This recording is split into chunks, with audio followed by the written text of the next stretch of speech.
नमस्कार and welcome to all of you in Global Lookout. दोस्तों, recently एक accident हुआ है। यूएस की मीडिया भी इसको कवर कर रही है। यहाँ पर आप लोग देख सकते हैं। हुआ यह है कि पंजाब की लुधियाना सिटी में ग्यासपुरा एरिया में 11 लोगों की डेथ हो गई है और 11 और ऐसे लोग हैं जो कि हॉस्पिटलाइज किए जा चुके हैं। और कहना यह है अथॉरिटीज का कि ये सब हुआ है फैक्ट्री से गैस लीक की वजह से।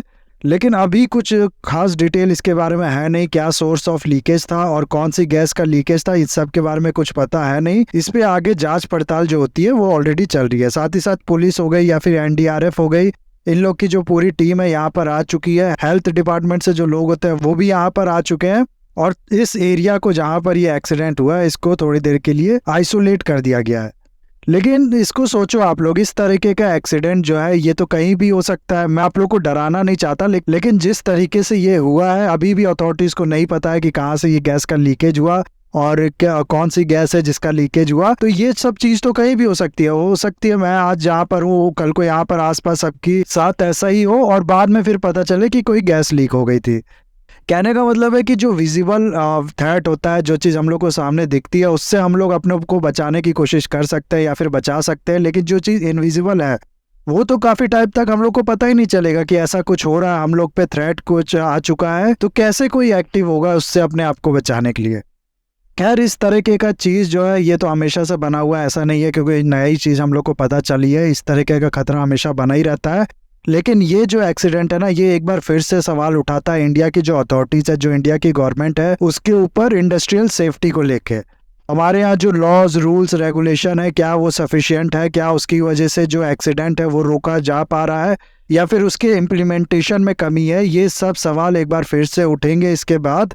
और अगर हम लोग डाटास की बात करें तो आप लोग को बता दूं कि 2021 में पार्लियामेंट में ये बताया गया था एक मिनिस्टर द्वारा कि पिछले 5 सालों में 6500 वर्कर्स जो है वो अपनी जान खो चुके हैं इंडस्ट्रियल डेथ के कारण।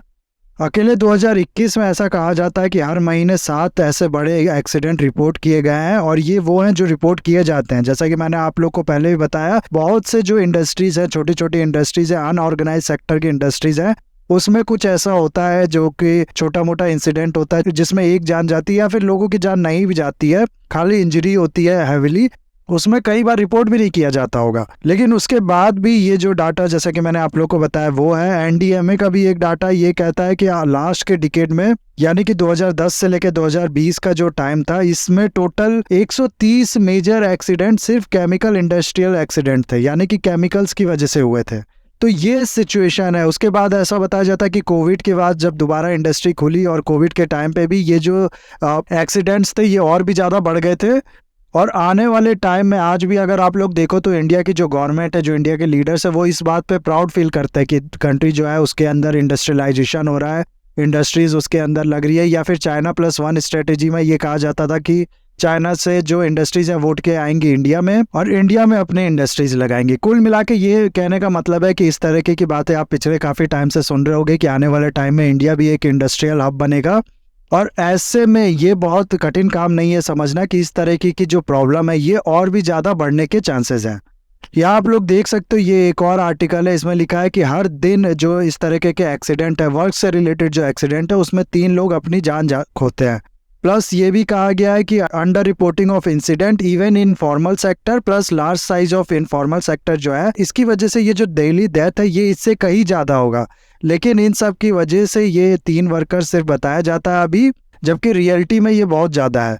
प्लस अगर आप लोग वर्ल्ड के जो वर्स्ट इंडस्ट्रियल एक्सीडेंट है वो देखोगे ना, तो उसमें आप लोग को मिलेगा कुछ नोटेबल जिसके बारे में आप लोग भी जानते होंगे, जैसे कि चेरनोबिल वाला एक्सीडेंट हो गया यूक्रेन में, जो उस समय का यूएसएसआर था, यानी कि पूरा रशिया ही था, रशिया नहीं एक्चुअली यूएसएसआर कहेंगे उसे। वहाँ पर एक एक्सीडेंट हुआ था, जो न्यूक्लियर रिएक्टर था वो एक्सप्लोड कर गया था, जिसकी वजह से कई लोग तो तुरंत मर गए। के अलावा जो कंटेमिनेशन हुआ उसकी वजह से भी काफ़ी ज़्यादा लोग मरे। कुल मिला के ऐसे बताया जाता है कि 4000 तक जो लोग थे वो इसकी वजह से मर गए थे।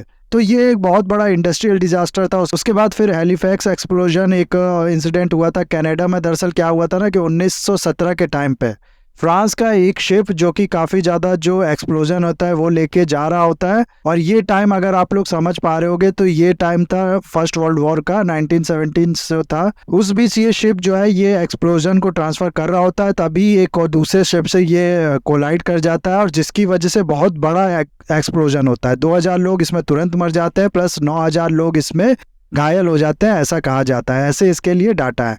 तो ये सब जो इंसिडेंट है ये कुछ फेमस इंसिडेंट है, लेकिन अगर मैं आप लोग को बताऊं ना तो डेथ के हिसाब से या फिर इन्वायरमेंट डैमेज जो हुआ उसके हिसाब से, कुल मिला के हर चीज के हिसाब से अगर आप लोग देखो ना तो सबसे वर्स्ट एक्सीडेंट पता है कौन सा होगा?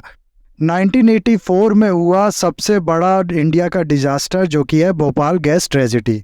इसमें अगर मैं आप लोग को बताऊं तो 4,000 लोग जो थे वो तो तुरंत मर गए थे। उसके अलावा ऐसा बताया जाता है कि 16,000 लोग जो थे वो ओवर टाइम इसकी वजह से जो भी उन पे इम्पैक्ट पड़ा था और धीरे धीरे उनकी डेथ हुई। प्लस बहुत से लोग ऐसे हैं जिनकी लाइफ पे इसकी वजह से असर पड़ा, साथ ही साथ उनके बच्चों के लाइफ पे भी इसकी वजह से असर पड़ा। और कुछ इसका जेनेटिक वो भी बताया जाता है कि ये एक जनरेशन से दूसरे जनरेशन पे इसकी वजह से जो असर पड़ा था वो ट्रांसफ़र हुआ है। तो इन सब के मुकाबले अगर आप लोग देखो चेरनोबिल वाला जो ब्लास्ट हुआ था वो, या फिर हैलीफैक्स एक्सप्लोजन जो हुआ था वो, ये सब तो कहीं भी नहीं स्टैंड करते। लेकिन आप लोग ने चेरनोबिल पे मूवी भी देखी होगी, बनाई गई है, वेब सीरीज भी बनाई गई है, सब कुछ बनाया गया है चेरनोबिल पे। हैलीफैक्स के बारे में भी काफ़ी लोग जानते हैं, लेकिन भोपाल गैस ट्रेजेडी के बारे में ये, इसको आप पता नहीं क्या कहेंगे कि हम ही लोग में से बहुत से लोग नहीं जानते होंगे, बहुत से इंडियन ही इसके बारे में नहीं जानते होंगे। प्लस अगर मैं आप लोग को बताऊं तो ये जो इसके विक्टिम्स थे ना, जिन लोग पे इसका असर पड़ा था इस गैस का लीक का, आज भी वो लोग इंसाफ के लिए घूम रहे हैं। यानी कि आज भी उन लोग को कोई खास इसकी वजह से जो कंपेंसेशन मिलना चाहिए वो मिला है नहीं। हालांकि थोड़ा बहुत कंपेंसेशन मिला है इन लोगों को, लेकिन अभी भी यही कहा जाता है कि इन लोगों को आज भी न्याय जो है वो नहीं मिला है। अब यहाँ मैं एक कहानी आप लोग को बताता हूँ। दरअसल हुआ क्या था कि टाइम था 2010 का। ब्रिटिश पेट्रोलियम एक कंपनी है ब्रिटेन की, आप लोग समझ सकते होंगी ये कंपनी, और ये जो है ये अपने शिपमेंट लेके जा रही थी, यानी कि इसका ऑयल का टैंकर था वो जा रहा था शिप में, और यहाँ पर गल्फ ऑफ मैक्सिको जो है यहाँ पर इसका ऑयल जो होता है वो स्पिल कर जाता है। इस तरह के एक्सीडेंट बहुत होते हैं, आप लोग को पता होगा कि ऑयल जो होता है वो लीक कर जाता है और पूरे समुद्र में फैल जाता है। इसकी वजह से काफ़ी ज़्यादा डैमेज होता है इन्वायरमेंट को। तो ऐसे ही ये हुआ, यहाँ पर ये ऑयल है जो स्पिल कर गया, जिसकी वजह से इन्वायरमेंट को काफ़ी ज़्यादा नुकसान हुआ, लेकिन किसी की भी यहाँ पर कोई जान नहीं गई। उसके बाद भी यूएसए का जो कांग्रेस है, यानी कि यूएसए का जो पार्लियामेंट है, उसने समॉन किया इस कंपनी के जो एग्जीक्यूटिव है उसको, और मजबूर कर दिया 20 बिलियन, अमाउंट देखना आप लोग, 20 बिलियन डॉलर जो है वो मजबूर कर दिया इस कंपनी को कंपेंसेशन देने के लिए यूएस गवर्नमेंट को। और तुरंत इस कंपनी ने ये कंपेंसेशन दिया भी। इसकी वजह से क्या इम्पैक्ट पड़ा है, क्या इसके वजह से रिजल्ट हुआ है, बिना उन सब पे इन्वेस्टिगेशन हुए, बिना कोई रिपोर्ट आए हुए जिसमें टोटल ये अमाउंट किया गया हो कि कितना नुकसान हुआ इसकी वजह से, तुरंत ये 20 बिलियन जो है ये इस कंपनी ने दे दिया। और वही अगर आप लोग भोपाल गैस ट्रेजेडी के बारे में देखोगे ना, यूएस की ये कंपनी थी यूनियन कार्बाइड, इसके प्लांट की वजह से ये लीक हुआ था, और 17 साल लगे इसका जो कंपेंसेशन मिलना चाहिए, और वो भी कितना कंपेंसेशन मिला, सिर्फ 470 मिलियन के आसपास कंपेंसेशन मिला इन सारे विक्टिम्स को 17 सालों के बाद। और ये चीज़ पूरा प्रूव हो गया कि जो कंपनी है उसकी लापरवाही की वजह से हुई। इसी कंपनी का एक प्लांट वेस्ट वर्जीनिया में भी था, उस प्लांट में और इंडिया में जो भोपाल में इन लोग ने प्लांट लगाया था, इसमें जमीन और आसमान का अंतर था। उसमें एडवांस मशीनरीज थी, एडवांस सब कुछ था, काफी ज्यादा सेफ्टी वहां पर इंश्योर किया गया था। और यहाँ पर तो ये जैसे माइनिंग नहीं की जाती उस तरीके की इंडस्ट्री चला रही थी। इंसान की, लेबर्स की जान की कोई वैल्यू थी नहीं, सेफ्टी मेजर्स यहाँ पर बिल्कुल भी नहीं रखे गए थे, मशीनरीज बहुत ज्यादा पुरानी थी, काफी ज्यादा कॉस्ट कटिंग के चक्कर में गलत काम यहाँ पर जो कि डेंजरस हो सकता था वो किए जा रहे थे। एक तरीके से ऐसे समझ लो आप लोग, ये इंडस्ट्री न्यूक्लियर बॉम्ब की तरह ही थी भोपाल में। फाइनली इसने जो ब्लास्ट तो नहीं किया, लेकिन जो लीकेज हुआ उसकी वजह से ब्लास्ट से जितना नुकसान होता उससे ज्यादा ही नुकसान हुआ। जाहिर सी बात है इसके लिए इंडियन गवर्नमेंट भी रिस्पॉन्सिबल थी, उसकी लापरवाही की वजह से ये सब ये काम कर पा रहे थे। लेकिन जो टोटल बात होती है वो डिपेंड करती है कंट्री कितनी पावरफुल है। यूएसए उस समय तो और भी ज्यादा पावरफुल कंट्री थी इंडिया के कंपैरिजन में, आज भी है, लेकिन अगर इंडिया के पास उस समय स्ट्रॉन्ग इकोनॉमिक, पॉलिटिकल, डिप्लोमेटिक ये सब बैकिंग होती तो ये भी प्रेशर डालती यूएसए पे और थोड़ा अच्छा कंपेंसेशन मिल पाता इसकी वजह से इंडिया को और इन विक्टिम्स को।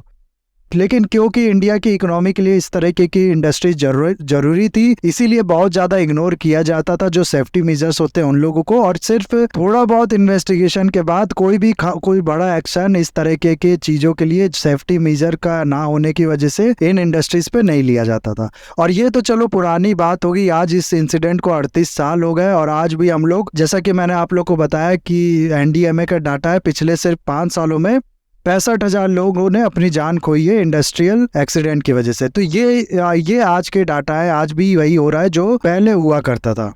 इसके अलावा एक और चीज़ मैं यहाँ पर ऐड करना चाहूँगा। देखो होता क्या है ना कि कोई भी कंट्री होती है, ये ऑलरेडी आप लोग जानते भी होंगे कि कोई भी कंट्री होती है वो चाहती है अपने यहाँ इंडस्ट्रीज लगाना, अपने यहाँ उसके इन्वेस्टमेंट बढ़े, एफडीआई आए, मैन्युफैक्चरिंग हब बनाना चाहती है बेसिकली अपनी कंट्री को। कोई भी कंट्री कहना यहाँ पर ठीक नहीं होगा, यूएसए और यूरोपियन कंट्री है वो ऐसा नहीं चाहती, वो चाहती है कि मैन्युफैक्चरिंग कहीं और से हो, कंपनी हमारी हो, ताकि उनके इन्वायरमेंट पे भी पॉल्यूशन वगैरह ना फैले। लेकिन जैसे मान लो इंडिया है, इंडिया चाह रही है मैन्युफैक्चरिंग हब बनाना कंट्री को, तो इसीलिए इंडिया को चाहिए इन्वेस्टमेंट। और इन्वेस्टमेंट कौन देगा? जो इन्वेस्टर है, जाहिर सी बात है वही इन्वेस्टमेंट देगा। वो यहाँ पर प्लांट लगाएगा जिसमें फिर लेबर्स काम करेंगे, जॉब्स क्रिएट होगी और इसकी वजह से इकोनॉमी जो पूरी है इंडिया की वो आगे बढ़ पाएगी।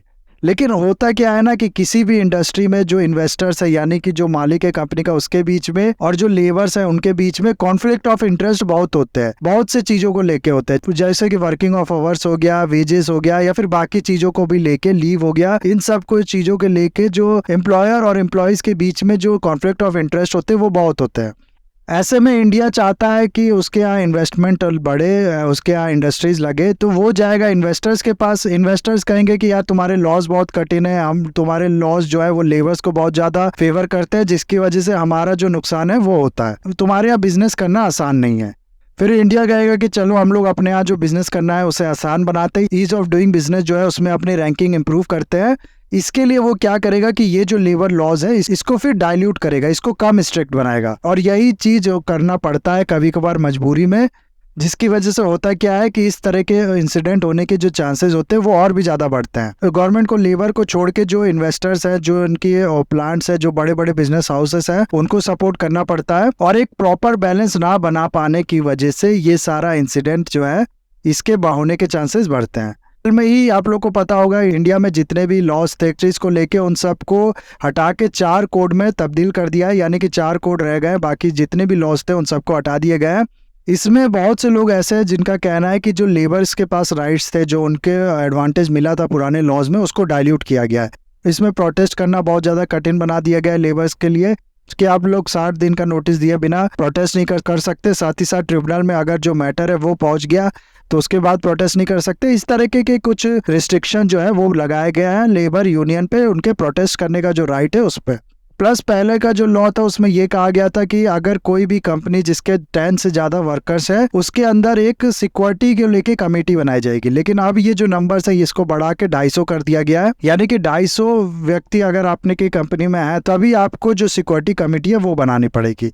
तो ये जो चीज़ है, ये जो कॉन्फ्लिक्ट ऑफ इंटरेस्ट है, इसको प्रॉपरली ना मैनेज कर पाने की वजह से कहने का मतलब ये है कि ये जो इंसिडेंट है ये राइज करते हैं। और आगे जैसे जैसे कंट्री का इंडस्ट्रियलाइजेशन होगा, गवर्नमेंट बहुत ज़्यादा इस चीज़ में एम्बिशियस है कि कंट्री में हम लोग इंडस्ट्रीज लगाएंगे, पूरा इंडस्ट्रियल हब बना देंगे कंट्री को। तो जैसे जैसे ये इंडस्ट्रीज बढ़ेंगी कंट्री में, वैसे वैसे ये जो खतरा है इस चीज़ का वो भी बढ़ेगा।